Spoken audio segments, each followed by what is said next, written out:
I'm going to wait for somebody to come in while I fix a couple things. Let's fix.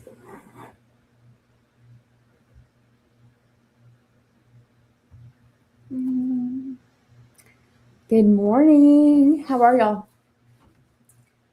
Hello. Can y'all hear me okay? As I was saying to myself when I realized there was nobody in here. Hi, good morning. I've been having technical difficulties. Okay. Okay, so tell me.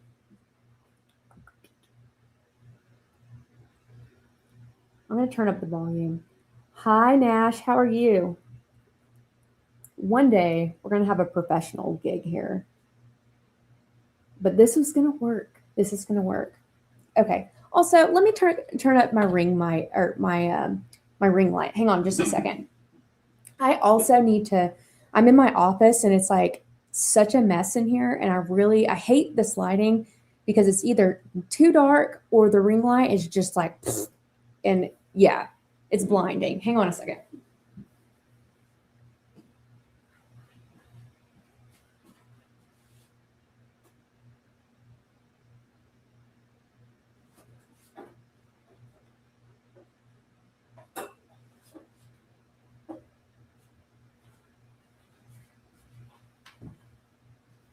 All right.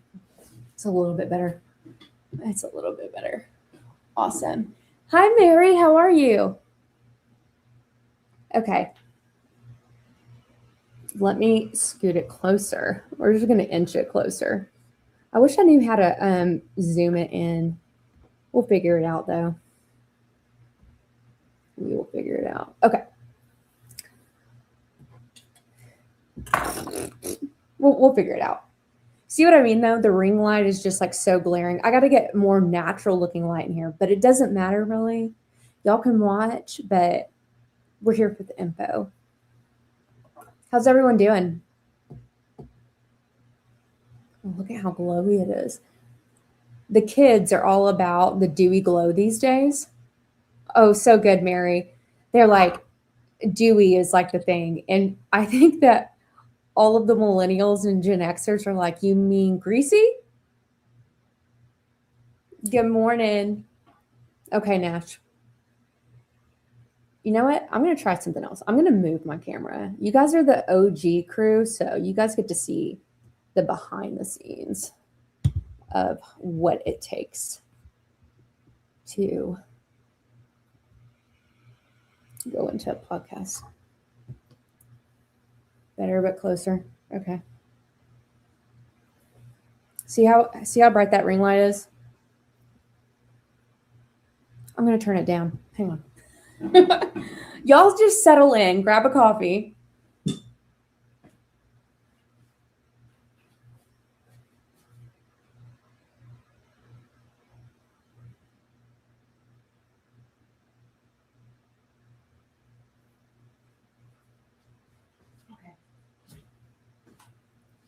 All right, let's try this.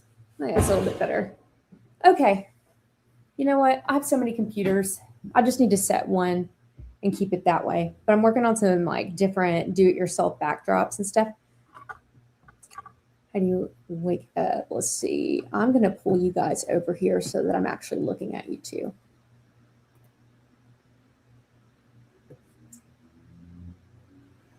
Oh, let's see.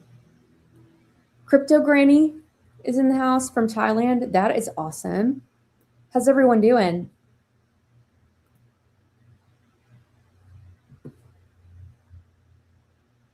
Oh, yes, Justin, you're one of my originals. Okay, level is better now. Hey, we're going to get it for you, Nash. We're going to get it for you and for me and for everybody else. And the tech part of it is like so much more difficult than what anybody says. Because you don't even realize that you're not looking at the right place. Let's see. Okay. Oh, thank you, eyes. Got deja vu. I'm reading it. Oh, you dreamed about this?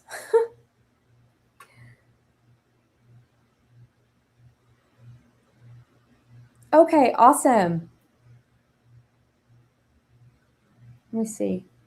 I've also reached the age where, okay, I blame law school, I'll be honest with you, because I had perfect vision until afterwards. But I think with all the staring at the computer and like reading text, I now have to have readers on. So here we go.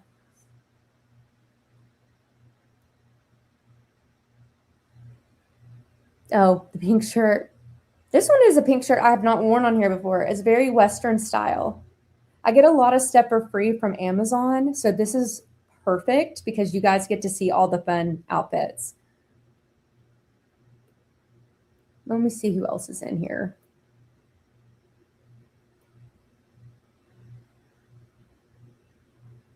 Yeah. I'm almost at 500. That's crazy, huh? I, well, thank you, Crunk. That is not, whenever I'm first waking up, no, it's a no go. I've been up for a while. I am also not a morning person at all, but with like working, so I have my own firm. Thank you, Mary. I don't know if you can see it. See, it's like very Western. Yeah, I get a lot of free stuff from Amazon to try, and a lot of it is there. It's things like I would never actually buy or wear, but now it's fun because it's why not wear it for YouTube? And Nash was my second. Yeah, absolutely. So, anyways, I'll fool y'all into thinking that I just woke up, but it's not been like that because I have my own firm and I don't have a paralegal right now. If anybody knows a paralegal who wants to do some remote work, yeah, but the lighting is so much better. Yeah, you happy now, Nash? Yeah, you're right. I agree with you. Um, yeah, well, free clothes, but I have to do reviews for them and stuff. And it sounds simple, and I am not complaining because it's the best hookup ever. Nash, I'd be the same way too. I love that y'all are in the chat helping me out with this because it's great. We're gonna eventually set it and forget it. I'm doing like a DIY, which is probably not gonna. That's always a disaster for me. But I have a bunch of contact paper. Do y'all remember contact paper from like the 80s and 90s? It's coming back in style now, and they have all these cute designs. So I'm like gonna do a bunch of different boards, and we'll see if it works out that way. Exactly. Oh, Christy, thank you so much. I'm glad you're here. Okay, we have about 27 people in here, which is great for before 9 o'clock. And in many places, it's well before 9 o'clock. Okay, wonderful. Um, okay, so as I was preparing the series that I just started, if y'all didn't catch it, a night ago or so, I started a series going over the preliminary hearing evidence because it's a lot to take in and it's a lot of time to spend there cruising through it. And a lot of it is really, really boring. And I think that there was a need for people to, one, hear it from a lawyer, like what came in and what didn't come in, and really just sift through what is true from X and what is not. So I, over the weekend, plus more, you're welcome, like went through the preliminary hearing over and over again, backwards and forwards. I feel like I can recite it by memory now. And I really chunked it out. So the first series was on the physical evidence. And then what I'm going to do moving forward is I'm going to do a whole show dedicated to what Agent Hull, he was the British guy. Like, am I six? I don't know what he is. Kind of looks like a hedgehog, but I don't want to like be mean to him. So, but Agent Hedgehog from Great Britain, he was the one who talked about Tyler's movements throughout the campus. That whole segment deserves its own day because I'm going to have to show you the screen, and it really needs an interactive map, which I found. So that's great. And then The last day I'm excited about because it has to do with the DNA analysis and the ATF forensics analysis on the bullet and the fragments. And I am actually a biology major, was a biology major. So I love genetics. And I was sitting there, just my brain was so fuzzy listening to this, but I was shocked at what I was hearing. But I knew if I felt that way, then y'all did too. So there was a need for me to kind of to reduce that down into something that y'all can understand. So I'm excited about that.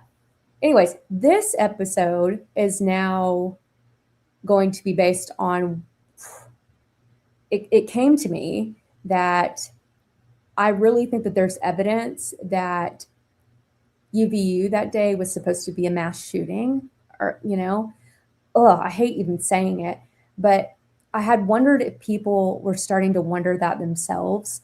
And I didn't want to just pull that out of thin air. So I put together a slideshow for you guys to kind of go through what I'm seeing. So what do y'all think? Have y'all thought about that?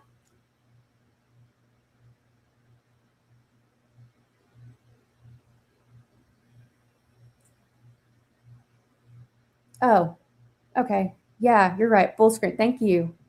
So y'all can only see, let's see. Is that better? Oh, look at that. That's hilarious, y'all. Okay. I love you guys. Okay. Yeah. So I just want to put it out there. It's really hard for me. It was hard for me to get over that too. But the more and more I put this stuff together, the more cringe it got. So just curious if any of you back it out. Back what out? Let's see.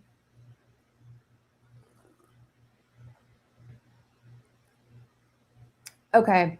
So James is talking about in the preliminary how we didn't really get to see the attorney's faces and read, whether they felt confident about the evidence. I will say it's wild to me that in the very beginning, the prosecution said we have produced 100% of our evidence to the defense, other than a couple things that are lingering from SBI. And I was just reading a comment. You can see the edge of my glasses. Am I up too close? Yeah. Anyways, back to that. So they presented, produced 100% of their discovery. So to me, I was like, oh, here we go. If this is the best, let's see what you got. Like, this is the best you have, right? So it doesn't necessarily mean that that's going to come up during a preliminary, because it is up to the prosecution to decide what they want to put forward. But you assume, and in them doing their best job, they're supposed to produce the best evidence they have, not like something less and we're going to save it for trial. So I think we were all really shocked about what we didn't hear and what we did hear. And then by the time we got to the last day, and I think it was the ATF forensics expert who was doing the testing on the bullet, I was super confused by the way the defense was questioning her and not questioning her, because really the results were in our favor. And they just kind of, I did agree with Judge Graff on him saying, like, this is beyond the scope of the preliminary because it was irrelevant to the standard. And so in this series of talking about the evidence, I really want to do one on the attorneys. Yeah. If y'all could like my live and subscribe if you're not subscribed, that would be awesome. And I'm going to read some of y'all's comments. Dreaming in Nashville. You can't see my face?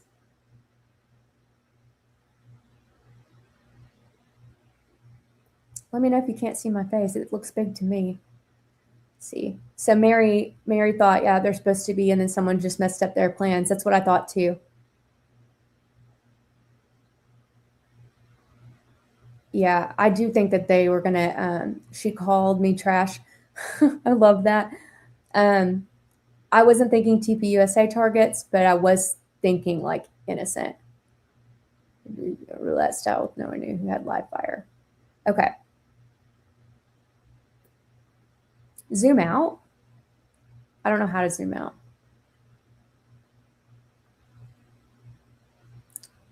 I think I'm should be clear. Let's see. It's all right. Here, maybe I'll just sit back. Let me see what this does. What about that? Hey, we're working out the bugs here. It's cool. That should help a little bit. Okay. So, the transitions during this might be a little odd, a little rough, but go with me here. Did anybody realize how many guns they found that day and never really talked about? Does anybody know about that? You're okay, Nash. Don't worry about it. Don't worry about it at all. Yeah, does anybody recall that? Because I'm telling you, the first time I even heard about this was during the preliminary hearing, and it was crazy to me that I was like, wait, did I just hear that? Yeah, there are like 3 different guns that they found. Like, where is that evidence? And why is that not a big deal? They talked about it as if it was like no big deal. I do follow. Yeah, at least 3. Okay, cool. So y'all know. Let me pull up give me just a second. Let's see. I couldn't believe it. And also the things that they didn't produce in evidence, it's like they didn't take photographs of the footprints, but defense never even asked about that, even though they were testifying to it. It's like, since when have you seen a true crime show and they didn't have like a big footprint, with a measuring tape out there? I mean, that's simple, but it's not. Especially whenever you're, on trial for murder. And the other part I don't like is that they told people, if you get up here and purge yourself, then it is penalty of, if you purge yourself, it's penalty of just a misdemeanor and not even a felony. And I thought that was crazy. Like, if you're going to lie on the stand or in your written statement, and the repercussions here, if this is like a man's life, I think it should be punishable by a felony.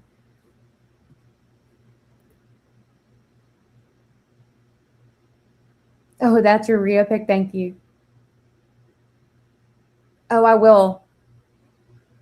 will dive into the Vegas stuff because that's one of the original things that I had, talked about. Let's see. Guys wrestled, they arrested and let go. Okay. That's all that. Oh, I think was that the guy who was dressed like in a graduation gown?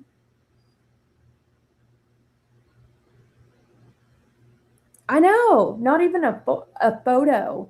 There was one on the roof, allegedly, and then allegedly there's also like one on the grass where he jumped off from. And this screwdriver that they never even produced, they didn't allow us to see it. And then the amount of hearsay that was in this was just wild to me. Like, we don't know who actually took this photograph. We don't know when it was taken. Oh, Christy, I'm glad. I'm trying out a couple things because everybody else goes later, and I want to be mindful of that because those are like big shows. And also going early kind of helps out our friends over in Europe and Australia. There was just more purposes in it. Okay, yeah, so let's jump into it. Okay. So, and I want y'all to comment. So give me some grace and let me read some of your comments as we go through this. Was there another plan for UVU on September 10th? Okay, so I bring this up because, and let's start with purpose. Like, why would they plan something like that? I was asking these questions of myself. Well, to draw away from like attention from Charlie's assassination, you can just imagine if they had an active shooter and multiple casualties, how much more we would be contending with right now. I don't think they ever expected it to go this far, to be honest. I think they thought we would just forget about it. But yeah, if they had that, that would be a massive distraction. Second, that would have supported the Fed slop narrative that they've been trying to tell us this was a crazy leftist furry and that this was all about transgender rights. Like, if they had planned and executed a mass casualty event, they could have blamed it on that. And then, of course, that would have kept us distracting with the fighting. If y'all didn't notice, I think everybody did. Right after Charlie died, when those files, the JE files dropped, also Savannah Guthrie's mom went missing. I think was at the time that we thought aliens were, I think it was the alien time. Everything was dropping at the same time. And I really think they did that because you can pick one of these subjects and get into it, but that's it. And that's all you have time to do because they're so deep. So I do think that they'd love to keep us distracted with big events or, with fighting. And then ultimately, which has really been a big concern of mine lately, is that they are moving towards eliminating our Second Amendment rights. And if you know about what's going on with our greatest ally, and I know y'all all know, that wouldn't surprise me because when you disarm the people, they are defenseless. And the whole purpose of the Second Amendment was to allow people to defend themselves against whomever, the government. And so you can imagine if something like that went down, it would just be one step closer. Good morning, Janine. I want to read some of your comments. Either after the, yeah. And I'm on the right. Well, I mean, I'm more on the right and certainly like conservative, but that's all they do is they blame this on the left. And it's like, people, they're still people. They're not like anyone who's going to do something like this is irrational, can't think straight anyways. They don't have rational thought. Like, so I don't care if you call them an extreme leftist or rightist. Like, it's not a human being. And, but they want us to keep fighting about it, which is crazy. I'm so sick of hearing TPUSA and Blake Neff keep on pushing stuff out about the left. And it's like, do y'all not realize that we really don't care right now?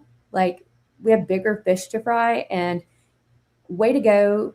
Y'all actually united us on one thing, and it's that Charlie Kirk was set up and that you can't trust the government. Let me read some of y'all's comments. Middle, not far right. Okay. Yeah, I'm common sense, middle. I mean, anymore, I don't even care, it's just common sense. But they are still the mindset. By they, I'm talking about like TPUSA and everybody trying to distract people from what we're sharing about Charlie. It just seems like they have an agenda, and they think that people who are more right of center are actually going to like take that bait. But I think we're all pretty fed up with it. So moving on, why UVU, right? Why not any other campus? Well, it's actually one of the very few concealed carry college campuses. And down here in this box, you can see I actually took the liberty to take a look and see really how many college campuses have concealed carry in the United States. And it's not very many when you think about it. We've got Utah, 13. I won't read them all to y'all, but it's just a handful of states. And I'd say collectively, that is less than probably 220 college campuses in the United States, and I have no idea how many we actually have altogether. But you can see why they would have chosen a place like this, because if they set it up, they could blame it on the fact that that was a concealed carry campus. Okay, I'm reading your stuff.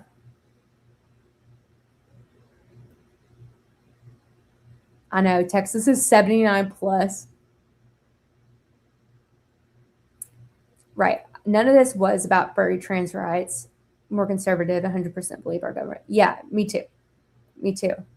And if you were on the liberal side, you are always welcome in here. It doesn't even matter. So if I say something that you don't politically agree with, just let it roll off your shoulders. I mean, I'll try to stay away from that kind of stuff, but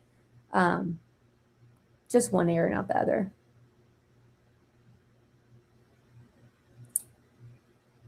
Yeah. Yeah, this was not about furry trans rights, and it's crazy. It was like very enraging that they've been pushing that narrative for so long, and then when we heard the testimony was actually an interview by Lance Twiggs, he was the furthest thing from that. It was almost like he was reluctant to even say that they were boyfriends, because I don't really think they were boyfriends, but certainly kids, you know, who knows, but he was like, yeah, we live in separate bedrooms, and that interview anyways was just crap. But and yeah, you're welcome. Eyes on Tice. I have a friend named Tice. She's from Brazil. Team Humanity, I love it. Yeah. Good morning, Mr. Feelgood 12. Glad you could make it in. Go ahead and speed through. Probably a 1.5 speed. I just love to give that that disclosure. Good morning. Good morning, Kelly. Nice to see you. Yeah.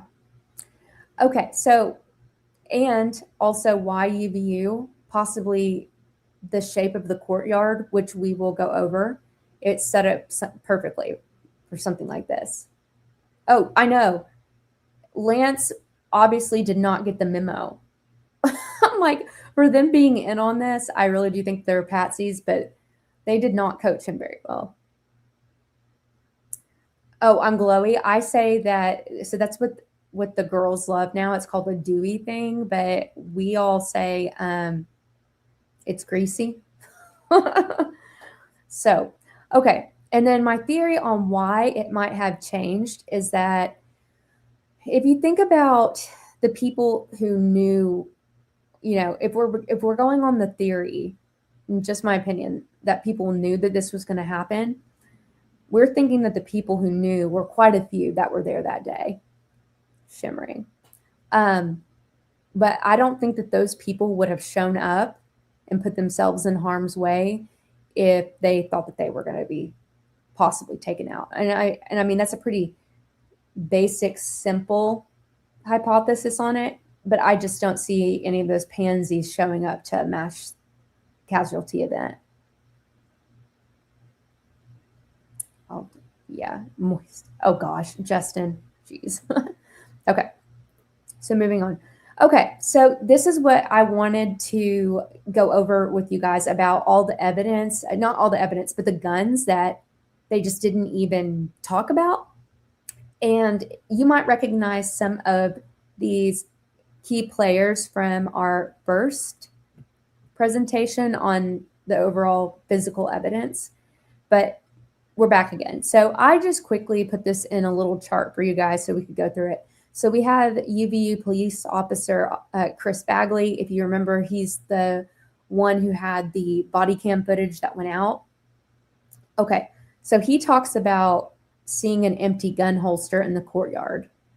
And then Agent Hull later says that an Agent Gonzalez found a gun in a holster in the courtyard. So I don't know if those are two separate items, or, you know, maybe Bagley didn't see that the holster had a gun in it, but period. What? Like, that was the first time I even heard that. I might put a get ready with me.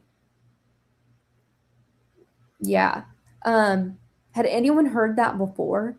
And did anybody hear that? And you're like, excuse me, did that not go into evidence? I'm sorry. Who loses a gun? Who loses a gun and doesn't claim it?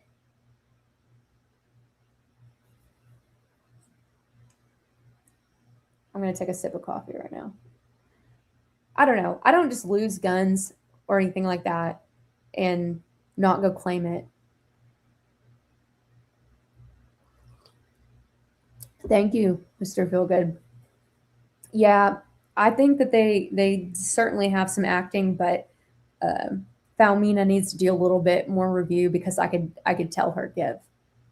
Okay, so then Bagley also hears about a .223 cartridge on another rooftop, and I believe that was probably the computer science roof.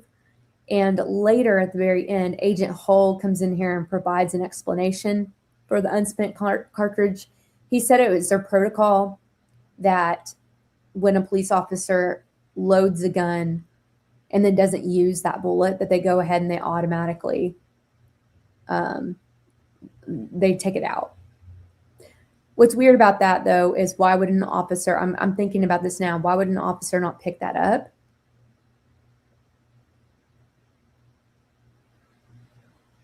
Mouser? Did I spell it Mouser? It was late. That's funny. All right, I'm reading some of your comments.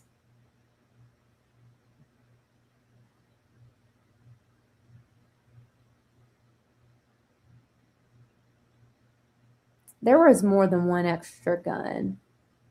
Good morning, good morning. Okay, so obviously I can't spell.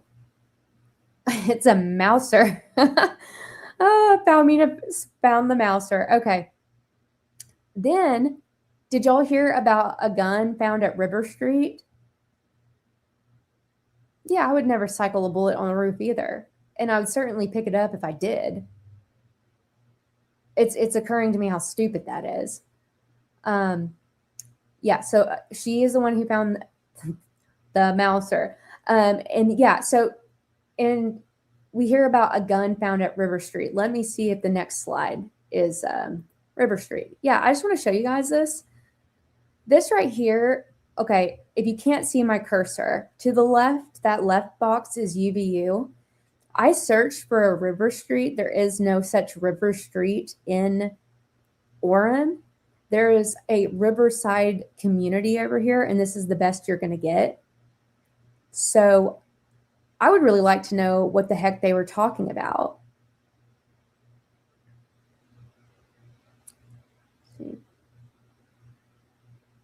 Yeah, lover of all animals is right. They're searching for an active shooter. Disarming is not even an option. That sounds like the most ridiculous thing I've ever heard. I'm glad we're doing this in real time because now that I've like sat on it a little bit, the thoughts just come to me. But yeah, okay, so she's saying that there was a gun found on River Street. And the way they casually brought that up, I was like, what? There is no River Street, by the way. It's like a Riverside over here, but look how far this is. This is definitely not in the area. So I would really like to know what that gun is and was it entered into evidence? Probably not, just like the one that was found in the courtyard. Good morning. Come on in. Yeah, it could be an unmarked street. That's true too. It could be. Okay, so then Valmina also talks about at the library bus stop, there was a backpack with gloves and jacket, and that's all she said. But then Hull later says that a handgun was found in the backpack. So I don't know if that's the same backpack. I'm assuming it was, but might not be.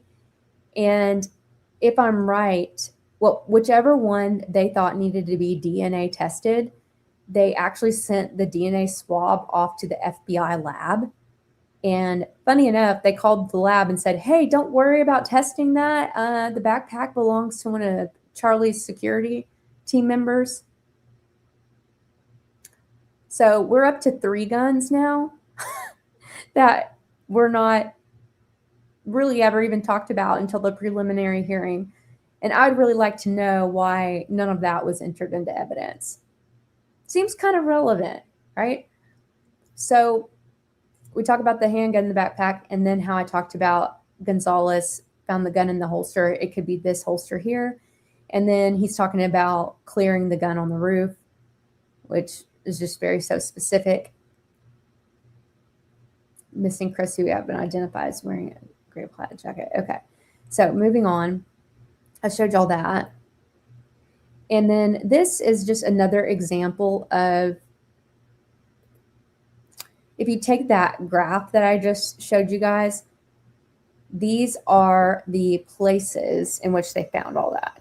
I just kind of, because we're not familiar with the UVU campus, and it's hard whenever they're talking to know exactly where all this stuff is. Okay, so if we, I don't think you can see my cursor, but if you start in the top left-hand corner, you see FL, and that's the library. There's a bus stop right there somewhere, and recall that's where they found a backpack with gloves and a jacket, and I'm going to assume that's also the backpack with the gun in it.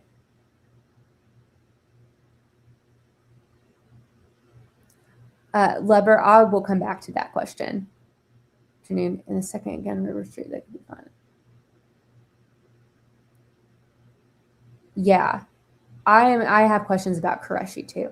Okay, and then if you go straight across, just so we can kind of keep this flowing and going. If you go straight across from the library to the other side of the screen, you'll see where the gun is and Falmina, and right there where that arrow is kind of pointing is about the location where they found that gun. And then if you move down, you can see the computer science building, and it was these two who testified to the cartridge being on the roof. So interesting to me that lines up right there with the Losi Center building. And if you look at the Losi Center, and then you'll see the courtyard, I've put red squares around that and then drawn kind of a line so you can see the line directly from the roof to where Charlie was. And for me, this really helped a little bit more to get a situational awareness of the layout. And we have the two gentlemen on the bottom left-hand side. I had arrows going that way because that's where they found the gun in the holster.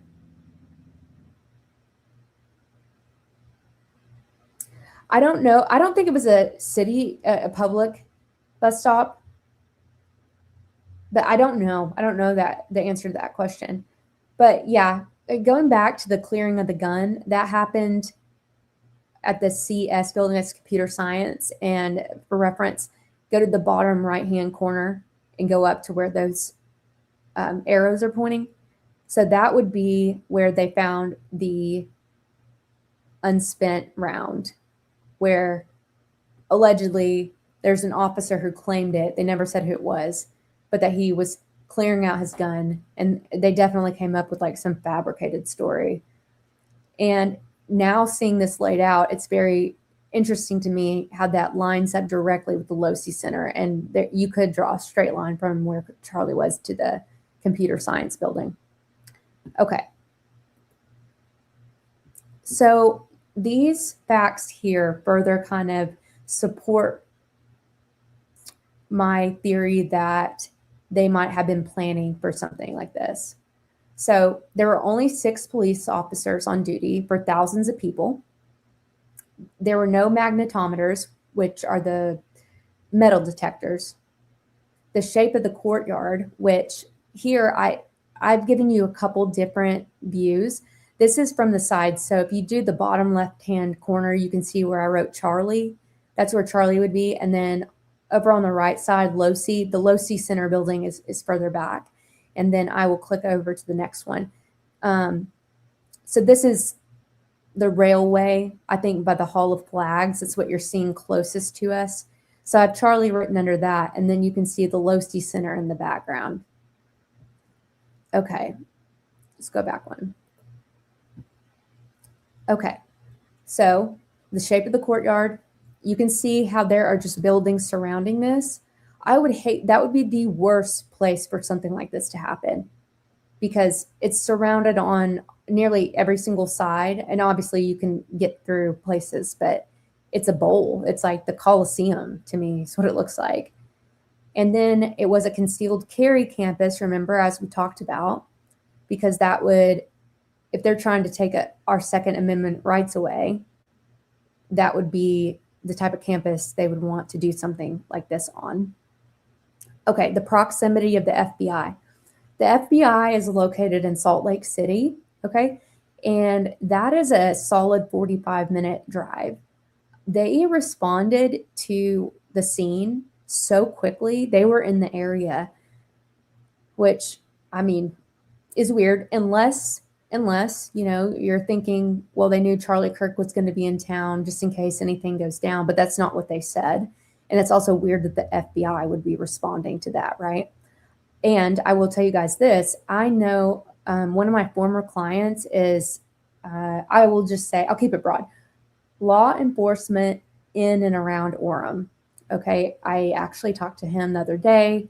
I said, what's going on? Do you know anything? And he said, I don't really know anything specifically. I did show up that day to help clear the area. He said there was law enforcement everywhere. And he didn't pick up on anything weird. You know, they all had different things sectioned off, and obviously they responded afterwards. But he told me himself, he thought it was weird that the FBI voluntarily. Okay, somebody's saying there is a small FBI office in Provo. That's really good to know. Okay, Provo's right there. That's good to know.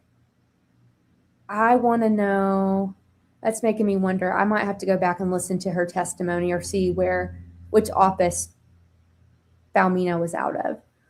But my friend said that it was very odd to him that the FBI volunteered to take over this scene, because they don't volunteer for anything. Like, I guess they asked them to help them a lot. And yeah, they're like right there. Let me write that down. That's really helpful information. I'm so glad you said that.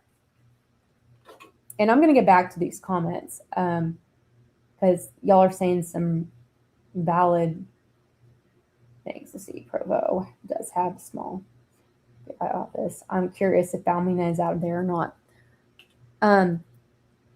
Okay. And then I think what really got me thinking about this was when Candace brought up like the fact that she has information to make her believe that they cleared out Timpanogos Hospital that morning. And of course, my first thought, and I think everybody else's first thought, was, well, clearly they didn't want eyewitnesses to Charlie. But there could be another reason why you're clearing out an ER if you're expecting something like this. So that's just something to keep in the back of your mind. Like that, it's very interesting to me. And then the last thing I'm going to say is, does anybody else remember what happened that day somewhere else?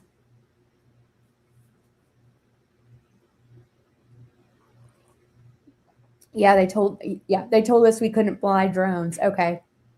So that's why the FBI like launched them, or the city, they were okay to launch drones after that. They never even asked. They, if I recall, what Candace said was that they didn't follow up on it. Okay. Well, I don't know, y'all probably are going to remember it now. Do you guys recall that there was a school shooting at the same time in Colorado? Let's see. I don't know what I did here.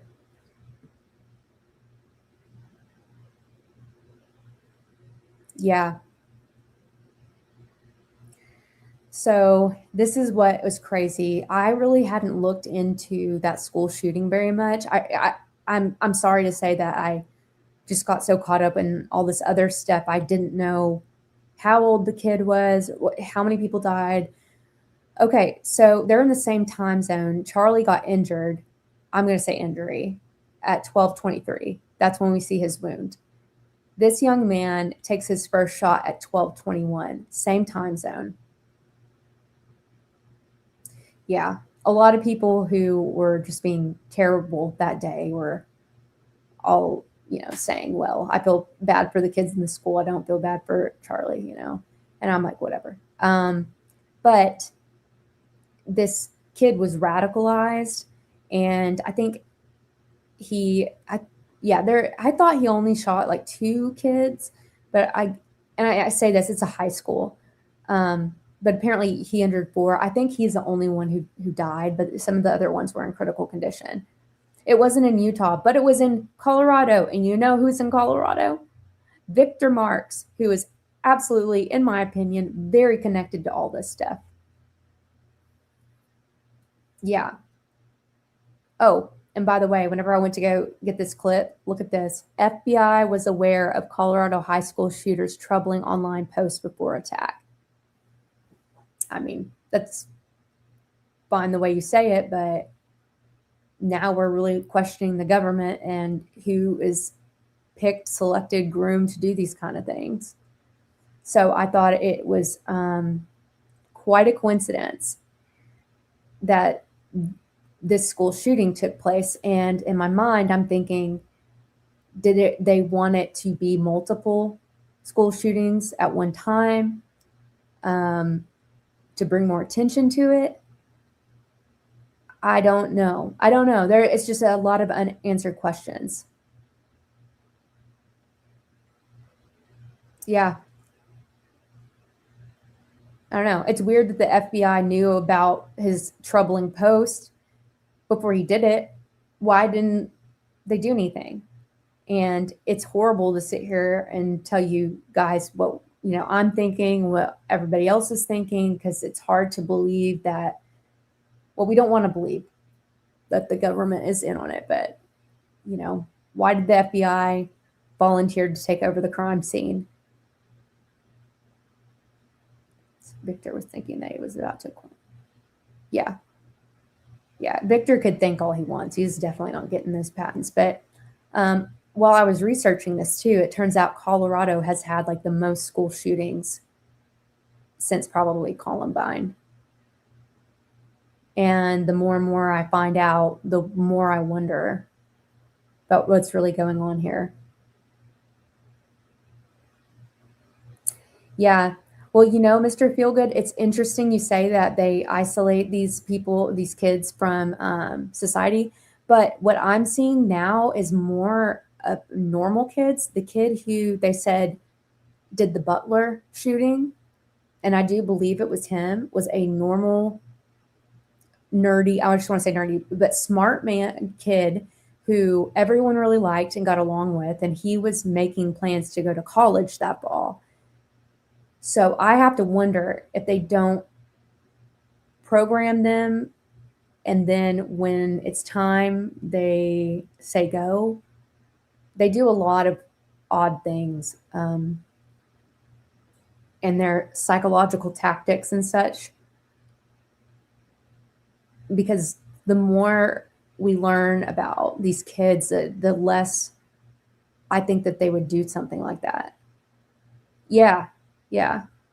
Oh, Victor's creepy and he's awful. He's evil. He is, like, what you're feeling is true. I'm going to do a piece on him. Yeah. I'm actually a former gate kid myself. Very gifted and talented. I never had a bad experience in there. We did do some like weird testing and stuff, but yeah, there are. And, CIA, FBI, the government, bad actors, deep state, they've been doing these kind of brainwashing things forever. Cults do it. Cults are known to program someone as a child and then not trigger them until they're about 35. This young man did seem very troubled.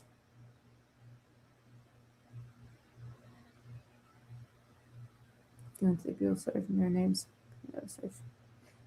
Okay, so yeah. I had found y'all should go watch the Vegas video, because I had found where Tyler and Lance had been Googled out of Las Vegas the summer before, so a couple months before. And that just means that somebody in Vegas, Miriam, just saying, was Googling their names and also at the same time Googling like JDA, Erica Brontsvay, Andrew Colbett, and her parents. And these are kids that, why would anybody be Googling their names? No weirdness here, right? That's not weird. And there are more people that I have found step on, but it's a timing thing. Like, it's wild.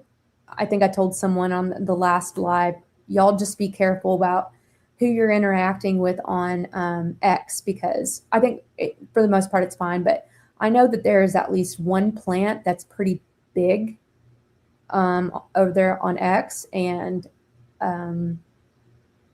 you're fine. I don't think anybody's.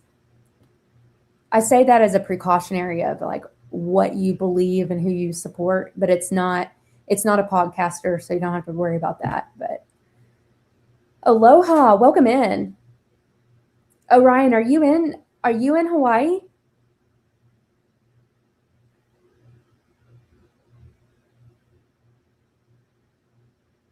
Yeah. So what do you guys think about all that? Because I think that was probably my last slide for it. But just going back to it, it does seem like, I don't know, doing this would support the narrative that they wanted us to buy into. Oh, so lucky. Okay, Orion's in Oahu. It's still like yesterday there.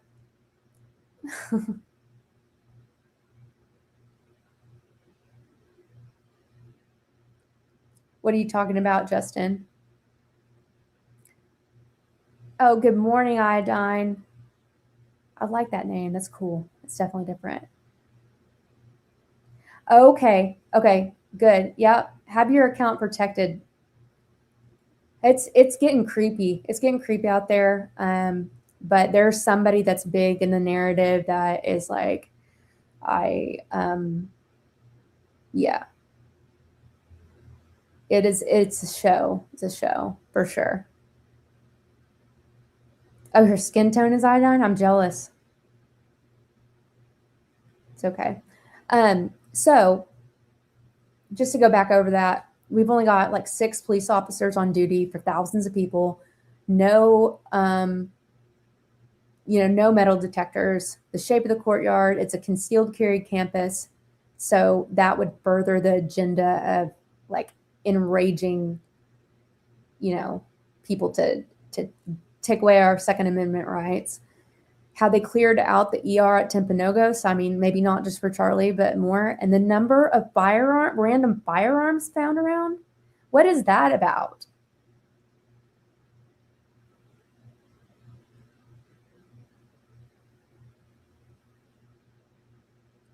Okay, gotcha, Justin. And then we've got, a school shooting at the exact same time. I had no idea it was nearly the same minute, down to the minute. Would it go to, so people wouldn't know where shots were coming? Yeah. Well, I want to know why they had extra guns everywhere. I also don't think, I think if y'all know about exfil, like getting people out of the active shooters is another thing. I thought getting the active shooters out of there without having them be casualties would be a problem. And the reason that would be a problem is because we would be able to identify them, right? And then they could possibly link it back. I also think that this kind of goes into the maroon t-shirt thing. Because I also think that whomever was in on it is obviously from another country that we all know of. Because I can't see a bunch of American kids getting in on it. The firearm should have been a drone. The firearm might have been a drone. I have not ruled that out yet either. I think it's something we haven't ever seen before. I read the parts of the autopsy they were not supposed to talk about. That's a whole nother story. I read the injuries he has. It is like, I know we're all thinking his microphone exploded, but it is like a bomb went off inside of him.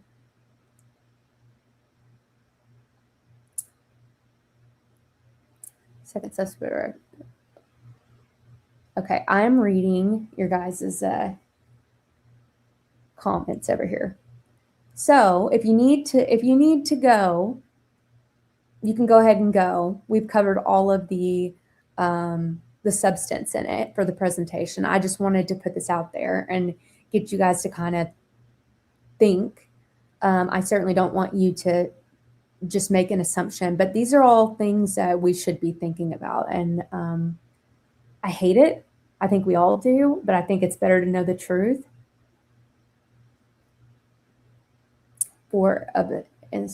Well, I'll tell y'all, his left cervical spine, 1 through 7, was basically, the doctor said obliterated. I've never heard that term used in an autopsy, but he did say it was absent. A bullet, unless it was a 30-06, but it wasn't, we know that. Explosive material makes that happen. And then to sever the spinal cord, I would really like to know, was it at C1, C7? I have no idea. But the spinal cord also could have severed because of the way they were carrying him out if he had a compromised neck, and he did. And then he was hemorrhaging in his lungs, both of his lungs, his heart, and his intercostal muscles. Those intercostal just means between your ribs, but from like more of the in the back, in the upper half of the back. Yeah, C2 to C7 severed. And so my point is also too, I read medical records basically for a living half the time, and I love it because my background is in biology. So I do it for my personal injury clients and also medical malpractice whenever it's legitimate. I have never seen an injury like this before. Christy, yes, there was. Are you saying in addition to this one? I'm not sure, but I wouldn't be surprised.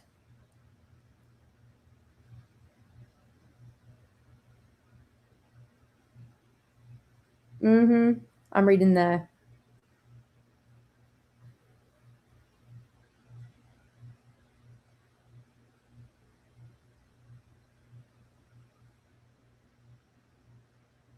Rio, he had too much movement or resistance. Oh, yeah. I know that he didn't lose all of the C spine. It was the left side that was basically like, if you think about your vertebrae, you got the main body. It's been a while since I've taken like the anatomy class, but you got the main body, the axis, and you have the bony parts that stick out on the side. You can feel them in your neck. And it was basically like the left side was just not there.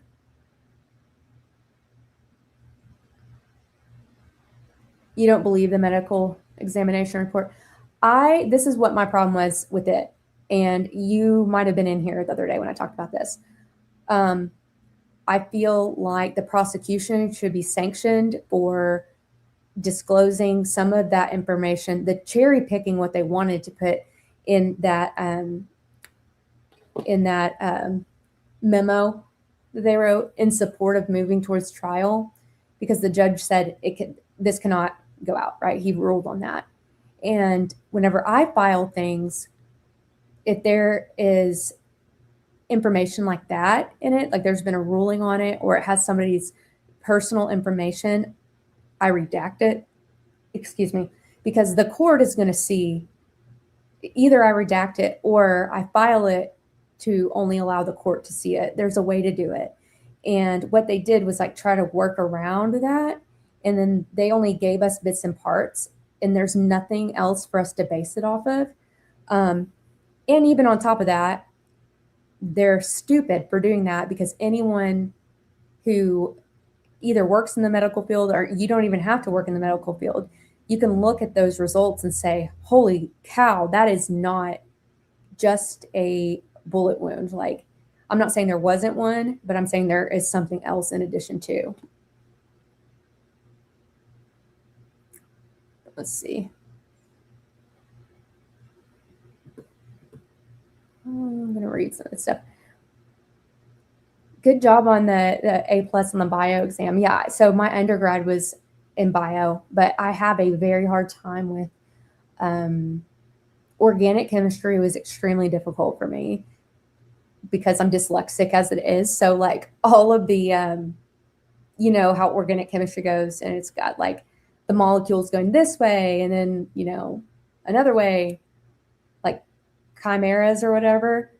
But I would see them backwards in my head. And then I'm really bad with numbers. I think that's why I'm a lawyer. So physics was rough for me. I mean, I aced all the biology stuff. The only math class that I rocked was applied statistics because to me it made sense. And that was always like in genetics because it makes sense. It's got something tangible to go along with it, not just like abstract theory. So that's why I can't wait to do the episode on what the FBI DNA analysis ladies found, because it's ridiculous.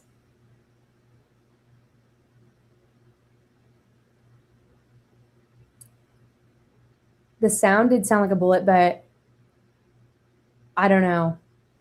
I've heard shots my whole life, and that was just different. There was something different about it, and I kept saying to myself, it's coming through on the audio different. But I think the kind of technology that they're testing right now for warfare, I mean, we already have drones, you guys, that are the size of, don't go looking this up. It's going to creep you out, okay? The drone would be smaller than my phone, like half the size. And they can literally fly around and just shoot a lethal shot out. I saw them demoed.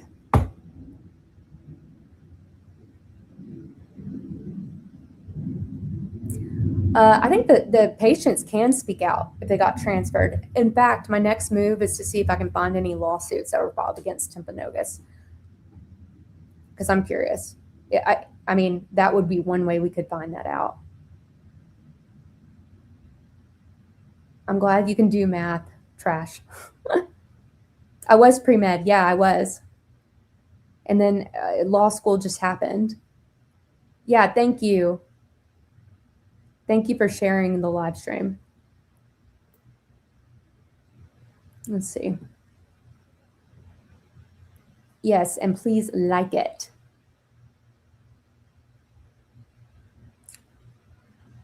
So what do y'all think about this theory? Any thoughts? Do I see shapes everywhere? Only when I close my eyes. I have like the fireworks that go off behind my eyes.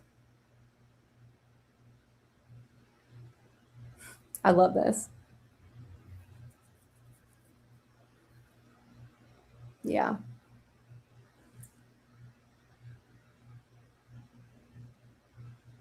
Good. I'm glad. It's something to think about. It's something to think about for sure. It was all kind of coming together from different areas. And that's why, although we have so many hours of podcasts out there, I think it's important to now, like when there's a lull in this, we start going back over everything that's come out, because you just make connections that you completely forgot about. Yes. Okay, y'all. All right, I'm going to go prepare another presentation for another one of the series. That way we can reduce it down and kind of digest it. So, yeah, not trying to sell anybody. I don't even think I'm sold on it. I like what this investigation has done for the people with open minds.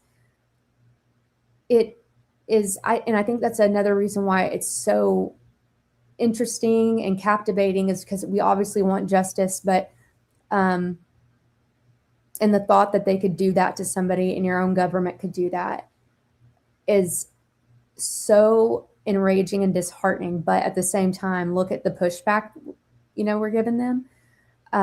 But it's cool. It's cool to have an open mind and to think outside the box. You're welcome. Yeah, you're so welcome, James. You're welcome, everybody. And I love it that you guys are in here whenever this is a newer channel and we could still sit around and chat like this.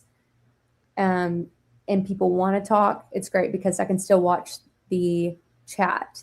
For anybody else who, does not like the yap, I totally understand. But for right now, I think it's good to be back and forth on it. And really I hate keys being jingled and people saying this is going to be a big thing and then we never find something out. I really want to bring you guys new information and give it to you as it is and let you do what you want with it, because there's no end of information here. There's no lack of it. And I'm definitely here because I'm passionate about it. It's my passion project. And let me tell you, it's taken up a lot of time, but I feel good about it and I love connecting with you guys. Let me see. I'm trying to scroll down. We're going to get the tech right. Oh, y'all are my OGs. What do you mean ever forget you guys? Y'all are going to stay around. She's going to be on with Stu. What time does he go? I think he goes at like 6 or 7 or 8 even. Thank you, Janine. Thank you, Nash.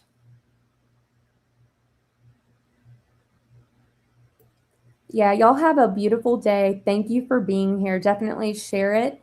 And you're so welcome. It is super time consuming, but it's worth it. And it's so much better to be able to share it instead of keeping it to myself.